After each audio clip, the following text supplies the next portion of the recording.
est avec nous, il est dans le building. Mais vous savez quoi, avant de l'introduire, je suis obligé de lui faire une petite dédicace parce que son crew a l'habitude de foutre le bordel. Donc on est obligé de commencer en foutant le bordel un petit peu avec ça. Pour ceux qui bougent, pas pour ceux qui chient dessus, qui savent, même quand les plus commencent à marcher dessus. Pour nos sœurs qui seront les mères de demain, wesh wesh, cousin, mafia quelqu'un. Vous êtes bien sur Street Diamond, 19h, 22h sur Radio RGB. Voilà, les micros étaient ouverts, vous avez entendu un petit peu nos voix. Mais de toute façon, vous connaissez, c'est la famille, il n'y a pas de souci. Donc on est là au calme. Il est avec nous dans le building. Monsieur Papou Dabo est là. Comment tu vas, Papou? Enchanté. T'as l'habitude des studios, moi-même je regardais, tu sais, je refouille à chaque fois, je retourne, je fais des retours dans le passé comme ça et tout. T'as l'habitude de foutre le bordel aussi dans les studios avec tes potes. Ouais, on aime ça. on aime donner nos voix, laisser des empreintes vocales. Je crois même que par hasard, comme j'écoute beaucoup de radio, j'ai écouté ta dernière interview radio, je crois. C'était sur RFI. Ah ouais. Avec Monsieur Claudie Siard, peut-être avec son assos aussi. Ouais. Et j'ai bu toute l'interview, j'ai bien écouté l'interview, j'ai dit lui là, je le surveille, j'écoute tout bien, pourquoi il vient là, je le loupe pas. Ouais, c'était court mais c'était bon, c'était doux. C'était doux, c'était court, c'était bon. Monsieur Papou Dabo, on ne le présente plus, en tout cas pour un microcosme qui connaît, ceux qui connaissent pas savent pas que c'est lui qui fait la marque African Armure. Bien sûr, African Armure, ça représentait pas mal de styles différents à l'époque. Mais ce qu'il faut savoir avant tout sur cette marque, c'était que quelque part, c'était pas vraiment l'armure, la carapace qui protège la personne qui le met comme, je sais pas, c'est ça, une vraie armure africaine, qu'on se sente bien dedans et qu'on se sente protégé. Ouais, c'est bien dit. Une armure d'esprit. On est fort mentalement avec... moi, j'ai donné juste un vêtement physique, mais à l'idée de l'African Armure, à l'idée, j'aurais dû dire l'Afro Armure si vous voulez, mais je suis parti de ce que moi je suis pour lancer le projet. Mais c'est l'état d'esprit surtout. Ok, donc ça aussi c'est important de le dire. Papou, tu fais maintenant, tu es justement dans ce milieu depuis un moment. Ce nom African Armure, c'est pas par hasard, c'est sur une punchline de Kerry que t'es venu le nom. Donc tu es membre de la Mafia Quinfri, c'est pour ça que, je reprécise quand même au cas où qu'on a passé ce titre.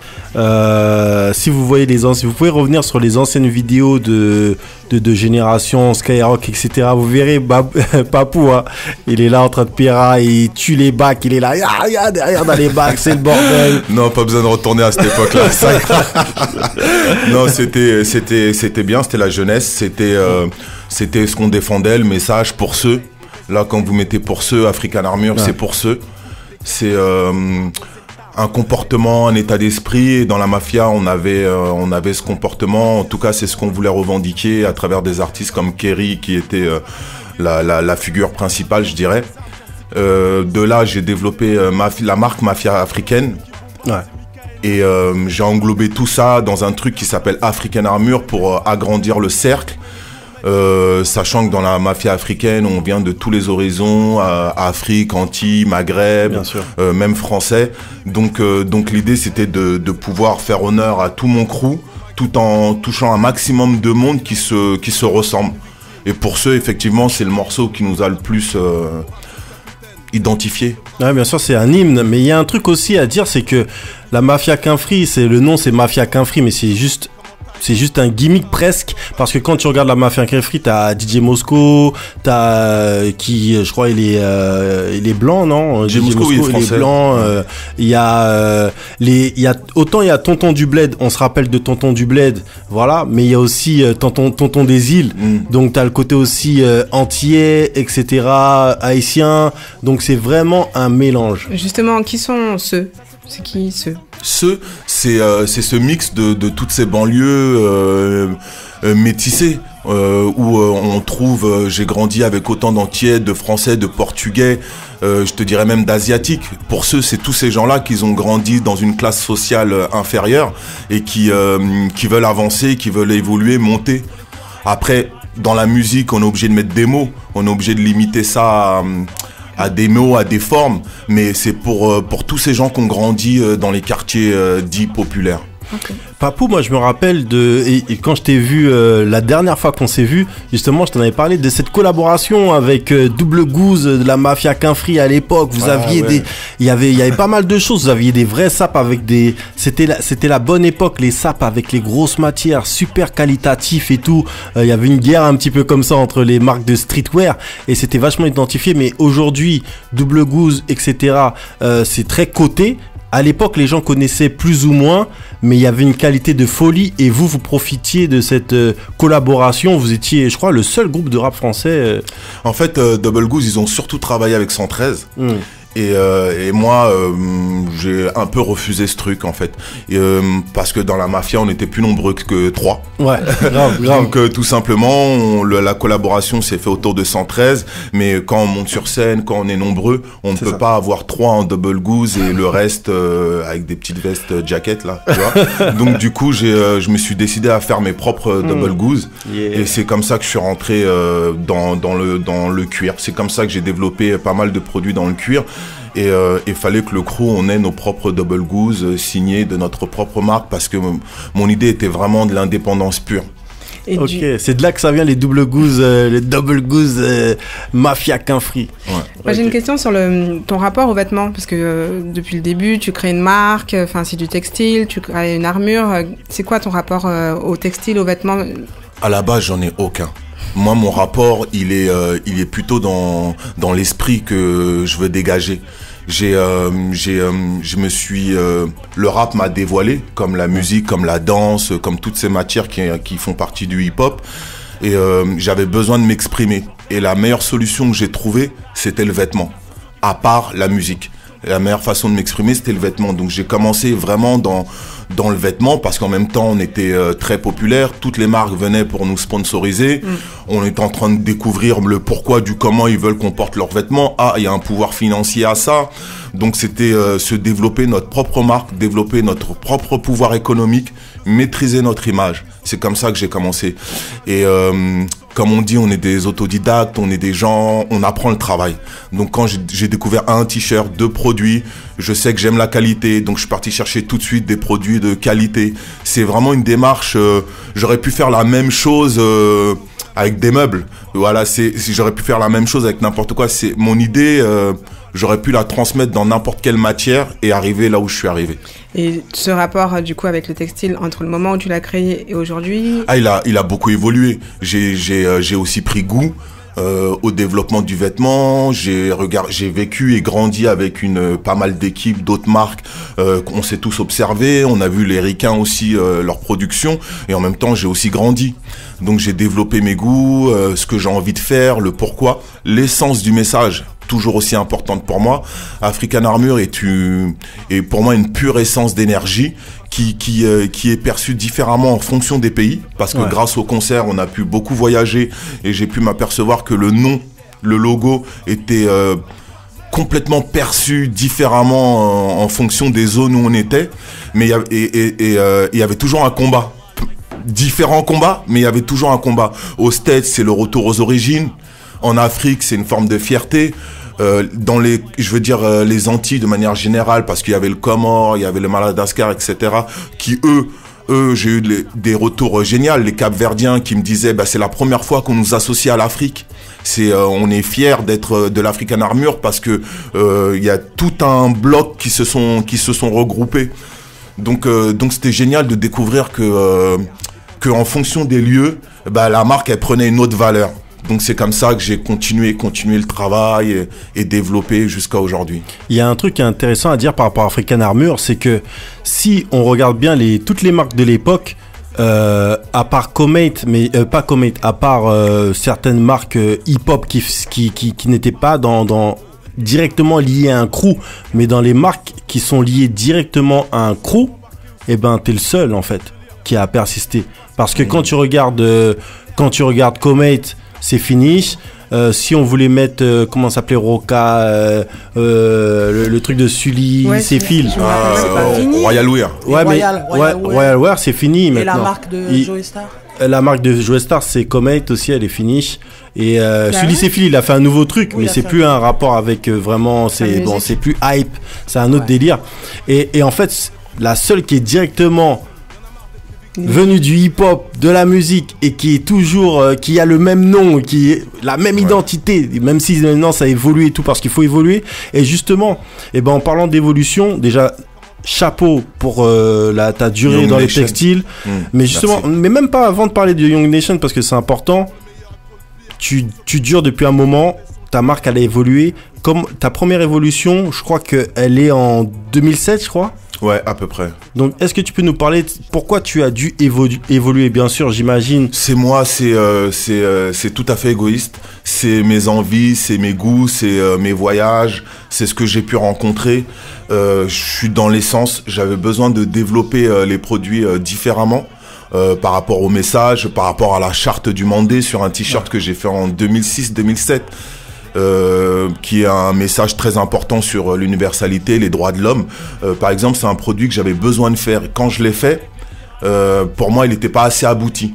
Il fallait l'aboutir plus. Donc, le développement, il se fait naturellement. C'est une compétition avec moi-même qui fait que j'avais besoin d'évoluer et de passer du streetwear à un style plus casual. Donc, j'ai fait mes premiers pas dans le casual à peu près à ce moment-là. Et je pense qu'aussi c'est mon âge. J'ai mûri, j'ai grandi et j'avais envie de m'habiller, d'habiller les autres différemment. Et je pense aussi que c'est important à dire. Alors là, ce qu'on va se faire, c'est que Young Nation, on va l'introduire par une intervention de Fred Ebami. Écoutez bien ça, vous êtes bien sur Street Diamond 19h-22h sur Radio RGB. Salut, je m'appelle Fred Ebami, artiste pop art. Pour moi, Young Nation, c'est un dépassement de soi, c'est l'invisible qui devient visible. On est en train de changer les choses, on est quelque chose de nouveau. On va plus loin que ça, on va plus loin que le ciel. Sky is not the limit anymore. I am the story, I am the writer. C'est prends ton destin en main, tu es ton propre destin. Pour les symboles que j'ai utilisés dans Young Nation, un citoyen du monde, on est là pour secouer un peu les stéréotypes, égalité entre les sexes, le cœur. Pour moi, la religion ultime, c'est l'amour. C'est super génial de continuer sur les traces d'African Armure avec Young Nation, de s'inscrire dans cette mouvance multiculturelle avec toutes ces influences qui viennent de partout, pour que les jeunes qui viennent derrière nous se disent que il y a des fous qui l'ont fait, nous aussi on peut le faire et on peut même pousser plus loin. Yeah, donc Fred Ebami, justement, qui parlait de la marque Young Nation. Donc ce travail avec les artistes, c'était aussi important pour toi? Ouais, pour bien situer les choses, African Armure, on a grandi. On est devenu plus qu'une marque de par tous mes voyages. Ouais. On est devenu une institution, on est devenu un vrai état d'esprit. Donc l'idée, c'était de faire grandir African Armure et d'en faire aujourd'hui sa 3e peau, on va dire. Elle va arriver plus épurée. Okay. Elle va arriver vraiment avec vraiment casual, avec des styles vraiment plus épurés. Donc par rapport à ça, il me fallait un équilibre. Un équilibre où je puisse dégager ma folie, où je puisse dégager mon côté artistique. Avec Fred Ebami, c'était le côté couleur. Et Fred Ebami, c'est un des artistes que j'ai rencontré dans ma période de développement sur ma dizaine d'années. Okay. Donc il fait partie de ces voyages où j'ai rencontré ces personnalités-là. De là, j'ai créé Young Nation pour pouvoir m'exprimer à l'intérieur avec tous ces artistes que je connais, que je côtoie depuis des années, avec qui j'ai jamais pu bosser avant. Et okay. Plus des nouveaux artistes que je découvre dans mon quotidien. Donc j'ai créé cette section qui s'appelle Young Nation pour développer un travail avec toutes ces rencontres de partout. Fred Ebami, il est camerounais.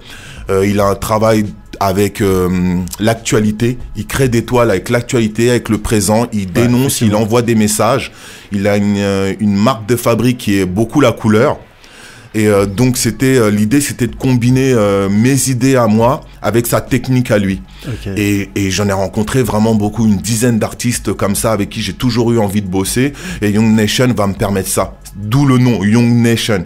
Parce que c'est une nation, et dans une nation, on a tout type de personnes. On a tout type de mentalité, donc tout type d'artistes. Et chaque artiste va avoir un espace avec sa signature, combinée avec le travail de African Armure. African Armure plus des artistes, ça donne Young Nation. C'est archi lourd parce que se renouveler, c'est important, mais la manière dont tu te renouvelles avec ça, je trouve que c'est fort de ne pas rester coincé dans le temps, et en plus Moi, je mytho pas. J'étais sur Instagram, j'ai cliqué, j'ai dit non, les logos, tout, c'est trop fort, mon gars. C'est trop fort parce que ça devient épuré, ça s'allège et en fait, ça épouse en fait les codes du temps.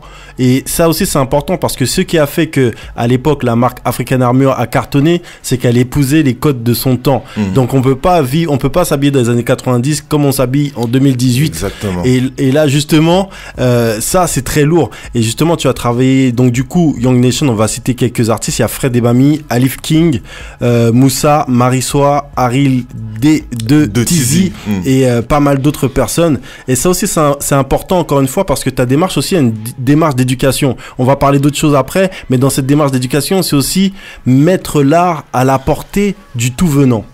C'est ça, faire découvrir des artistes, parler de leur art, s'enrichir tous, moi-même au passage, moi le premier, et développer, comme on dit, on ne sait pas ce qu'on attend demain. On discute, on échange en fonction des générations. Des fois, on est de la même génération, plus grand ou plus petit. Et en fonction de tous ces étoiles, ce cosmos d'énergie, eh ben, on crée. Et ça donne, Fred Ebami, ça a donné ça. Ça a donné des produits qui ont une histoire temporelle dans le temps et qui se finit par les vainqueurs écrivent l'histoire. Pour moi, ça se finit comme ça parce que avant, c'est de la pure création. Après, on rentre dans le vif du sujet et toutes les collections qui vont arriver derrière rentreront dans le vif du sujet, mais toujours avec cette dimension où je donne un espace aux artistes. Je veux que les artistes ils grandissent avec moi et qu'on s'enrichit ensemble, quoi. Et ici, le micro de Laurie. Comment elle m'a boycott. Voilà. Excusez-moi, on était en train de s'embrouiller pour savoir comment elle m'a boycott en 2017 ou en 2018. Ouais, avec DJ Vidiac, t'inquiète, les quoi, c'est des années 90, y a pas de souci. Laurie, Laurie, tu voulais dire quoi? Oui, je voulais passer. Donc, tu viens de ce hip-hop français, de la musique, et ça passe par le textile, pardon. On passe de la musique à de l'art plastique finalement.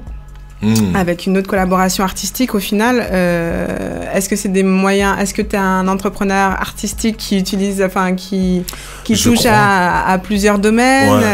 Ouais, je pense que ça me correspond. J'ai un bon appétit, je suis gourmand, j'aime dévorer, découvrir des choses et je m'en empare. Je me suis emparé de la musique plus jeune. De la musique, ça a ouvert le domaine du vêtement. Je me suis emparé du vêtement. Le vêtement m'a fait voyager. J'ai profité de tous ces voyages pour rencontrer des gens, dont Fred. Fred, il est dans un milieu d'art que j'ai découvert avec d'autres gens et avec lui. Et j'ai trouvé ça super riche, super intéressant. Et je me suis emparé de son art.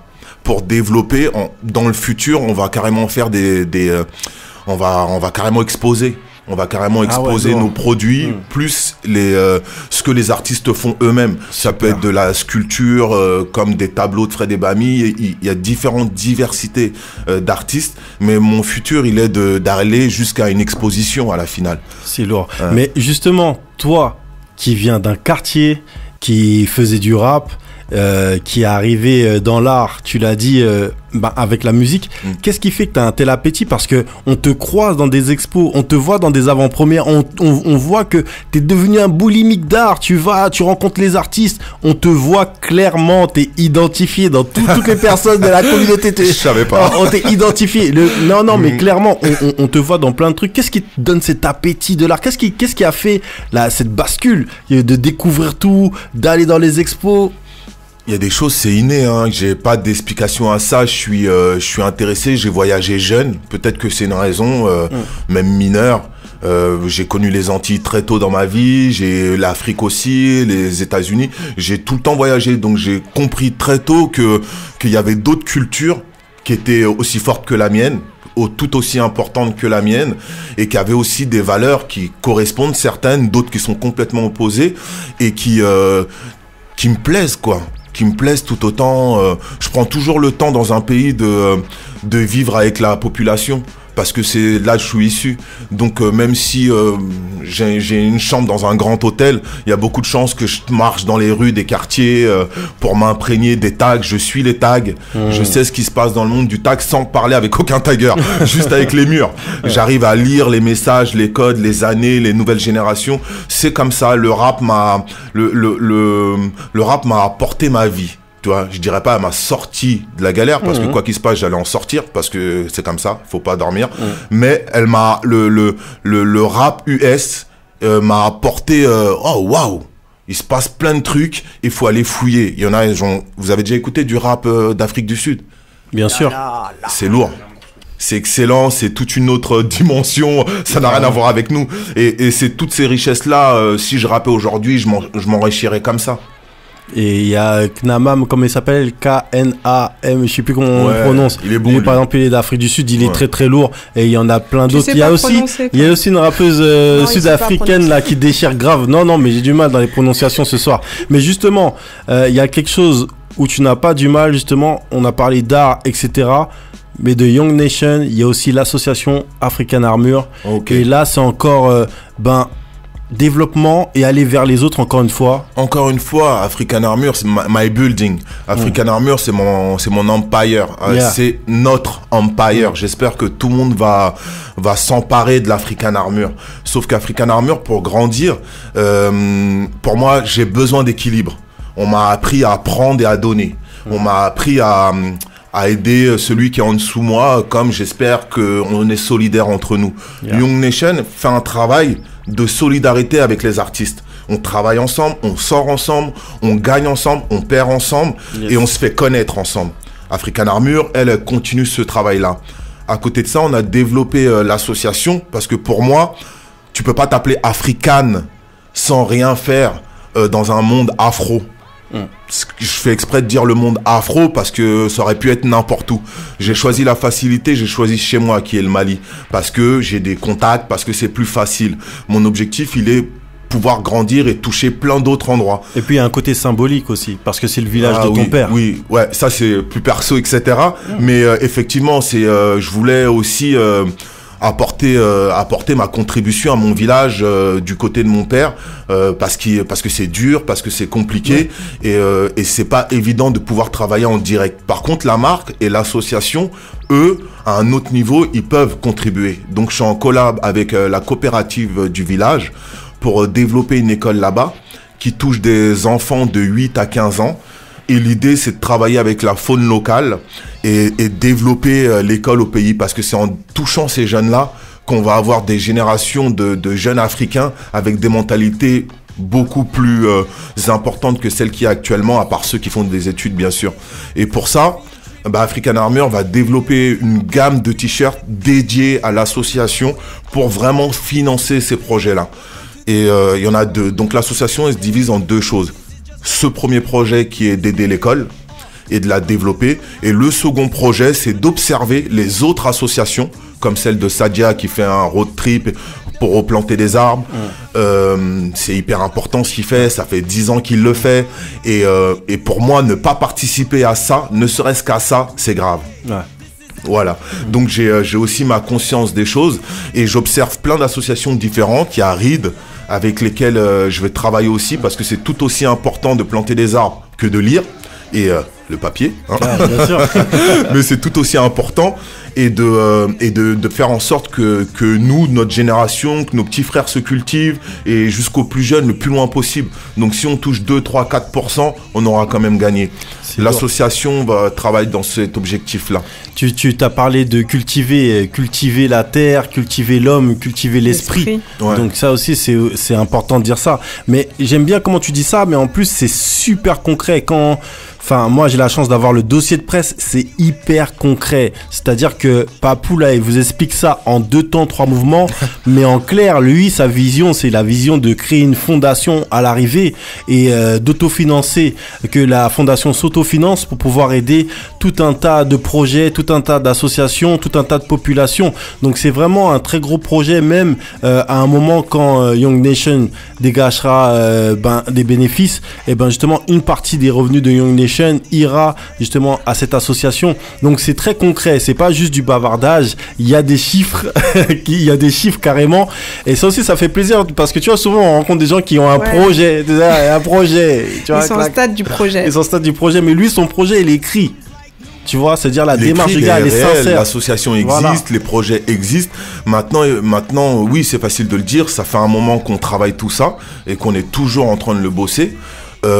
L'idée, African Armor, quand je dis le mot afro, ça regroupe énormément de monde. Quand je dis africaine aussi, on est dans une époque où on a besoin d'être solidaires entre nous. Carrément. Et pas que nous, les autres qui nous suivent, qui nous poussent à venir nous rejoindre dans nos combats et d'être solidaires tous entre nous.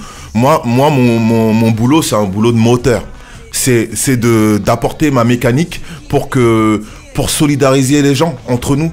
Donc, il en faut qu'ils montrent la voie. Tu la montres, vous la montrez avec votre émission radio. Vous m'invitez, vous invitez d'autres personnes avec des messages hyper importants. Moi, je me dois aussi de contribuer. En contribuant nous tous, on apportera quelque chose de concret. Surtout les jeunes derrière, ils vont voir qu'il y en a qui se bougent. Comme Fred dit à la fin, derrière peut-être qu'on dira qu'on est des fous, mais on a créé. On a créé, on a fait, on fait. On n'est pas dans le virtuel. On est dans le monde réel et dans le monde réel, il faut faire les choses. Après, on profitera du virtuel. Alors, c'est aussi important de dire que Young Nation, c'est aussi un site internet.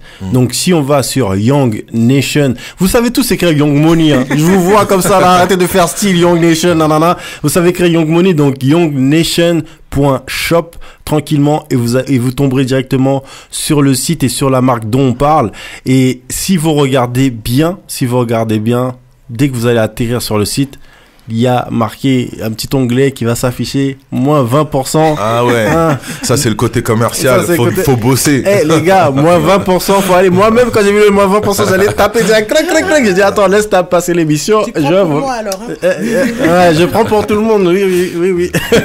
Mais en tout cas, non, clairement, vous allez sur youngnation.shop et justement, vous pourrez voir justement cet artwork de ouf de Fred Ebami qui a vraiment... sublimer les t-shirts et quand vous prenez pour nous tout simplement. Laurie, tu disais qu'il y avait des collections à venir. Tu suis un peu comme la Fashion Week saison après saison. C'est quoi ton... Non, moi je suis que moi. Non, moi je suis, mais c'est-à-dire là je vais travailler tous les 2 mois. Je compte sortir des mini-séries. D'accord. De collection avec un artiste différent. Peut-être les mêmes artistes reviendront ou des nouveaux. En tout cas, j'ai une bonne équipe d'artistes avec qui je suis en train de développer. Donc on dira qu'en moyenne, tous les 1 mois et demi, il y aura des nouvelles collections qui vont sortir pour travailler. Toujours on est dans le travail, je suis pas les saisons, je suis pas le temps, je suis mon calendrier à moi. Mon calendrier, il est celui d'arriver à sortir tous ces projets, un après l'autre, laisser le temps à chaque projet de respirer, que les gens puissent s'imprégner, parce qu'il y a dans la collection de Fred Ebami, pour celle qu'on peut voir actuellement, elle est bourrée de codes. Elle est bourrée de messages. Après, je veux pas donner de messages parce que je considère que tout le monde est libre de l'acquérir et de les interpréter à leur manière. Donc, je rentrerai pas là-dedans. Mais il y a des codes. Bon, le plus facile, je veux donner le cœur. I love my nation. Voilà. Qui est cette nation? On laisse les gens se faire plaisir ou pas. Mais il y a des codes et tout l'objectif, il est là. C'est d'envoyer des idées, des messages et de faire en sorte que les petits jeunes, ils comprennent que nous, on fait des choses par sens et pas par... C'est ça. Et moi, je trouve que c'est super important, justement, dans une époque, on en parlait tout à l'heure avec Monsieur de Montmont-Désir, philosophe, et cette époque où justement il faut redonner du sens aux choses, faire travailler la raison. Et faire travailler la raison. Et quand tu vois tous les codes qui sont, mais c'est phénoménal. Juste aujourd'hui, on parle de MeToo, on parle aussi du fait que les femmes doivent prendre une place concrète dans notre société, pas être à la marge. Et sur ce t-shirt, il y a un code qui est hyper frappant. C'est le logo, c'est le signe homme-femme imbriqué l'un dans l'autre. Et ça, je pense que c'est aussi important. Donc comme l'a dit Papou, eh ben, je vous laisse les autres codes et vous en ferez ce que vous voulez, mais il y a vraiment pas mal de choses. Il y a aussi, il y a vraiment pas mal de choses et il y a toutes ces couleurs aussi de Fred et Bami. Donc vraiment, je vous invite à aller sur youngnation.shop et de vous faire plaisir. Grâce au moins 20%. Allez voir le travail de Fred aussi, qui est un super artiste, qui fait vraiment du bon boulot avec des matières particulières et qui se développe très bien. C'est ça. Alors, moi, pour terminer, on a la chance de t'avoir, Papou. Pour ceux, c'est toujours actuel, etc. Mais aujourd'hui, Papou, actuellement, il écoute quoi comme musique? Qu'est-ce qu'il aimerait écouter? Moi, je suis un carry. Hein. Moi, j'écoute que du carry. Franchement, très peu de rap français aujourd'hui. Ok. Je trouve des petites perles par-ci par-là dans le rap français. Dis-moi un morceau que tu voudrais écouter. Là, c'est quoi? Là, Papou, c'est quoi? Tu vois? Parce que là, on va passer. On écoute du Papou, on écoute quoi? Si on écoute du Papou, on écoute quoi là? C'est chaud, là. Je vous ramène sur du Schoolboy Q. Ok. Et bon, là, les titres, je les connais pas de tête. On peut dire le dernier de Kendrick Lamar pour la BO Black Panthers. Ah oui. Avec, je crois, il est en featuring. Oui, effectivement, il est en featuring avec. C'est avec qui encore? Je crois que c'est le morceau All Star, si je ne m'abuse. Si, c'est ça. Et ben, on va terminer avec ce morceau All the Stars. Vous étiez sur Street Diamond 19h-22h sur Radio RGB. Juste après, les années 90 sont à l'honneur avec DJ Heavy Jack. On avait Papou Dabo dans le building. Merci. African Armure, Young Nation, youngnation.shop. Allez-y. Merci Laurie. Merci Mac. Merci à vous. Bye. Merci AC. Yeah, merci. Bye. Et on vous dit à la semaine prochaine avec plein d'invités de ouf comme d'hab.